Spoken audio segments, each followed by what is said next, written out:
চট্টগ্রামে আজকে বৃষ্টি হচ্ছে। আজ শুক্রবার বিকালবেলা থেকে এখানে মেঘ হয়েছে, কোনো বজ্রপাত হচ্ছে না, গুড়ি গুড়ি বৃষ্টি হচ্ছে কিবা এই এরপরে আপনার আবার আকাশটা পরিষ্কার হয়ে যাচ্ছে। হয়তো রাতের দিকে আবারও বৃষ্টি হইতে পারে। আগামী দিন ঈদের দিন কেমন থাকে তা জানি না। তবুও আপনারা যারা কৃষি ভাই আছেন, অনেক সময় দেখা যায় এই সময় বৃষ্টি কিংবা মেঘের সময় বজ্রপাত হয়। বজ্রপাত থেকে সতর্ক থাকবেন এবং কি আপনারা ঈদের নামাজে যাওয়ার সময় সতর্ক থাকবেন, কারণ যদি বজ্রপাত হয়, বৃষ্টি হয়, কোনো গাছের নিচে আশ্রয় নেবেন না। আপনারা এই নিজের স্থানে কিংবা কোনো বিল্ডিং ঘরে যাই আপনারা আশ্রয় নেবেন।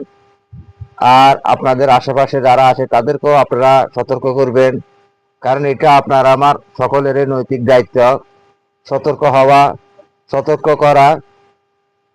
তাই এই বর্ষাকাল যখন আসে, কারণ চৈত বৈশাখ জ্যৈষ্ঠ পর্যন্ত বজ্রপাতের আশঙ্কা বেশি থাকে। অনেক সময় অনেক কৃষক কিন্তু বজ্রপাতে মারা যায়। আর এখন ঈদ উপলক্ষে অনেকেই কিন্তু এদিক সেদিক আপনারা হাঁটাচলা করবেন, তাই আপনারা অতি সতর্কতায় চলাচল করবেন।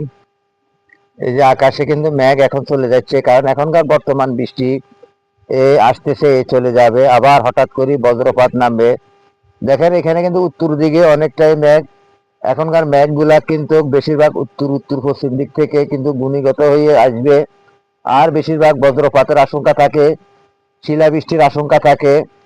তাই আপনারা কখনো আপনারা গাছের নিচে আশ্রয় নেবেন না, খোলা মাঠে থাকবেন না আপনারা যারা কৃষি ভাই আছেন।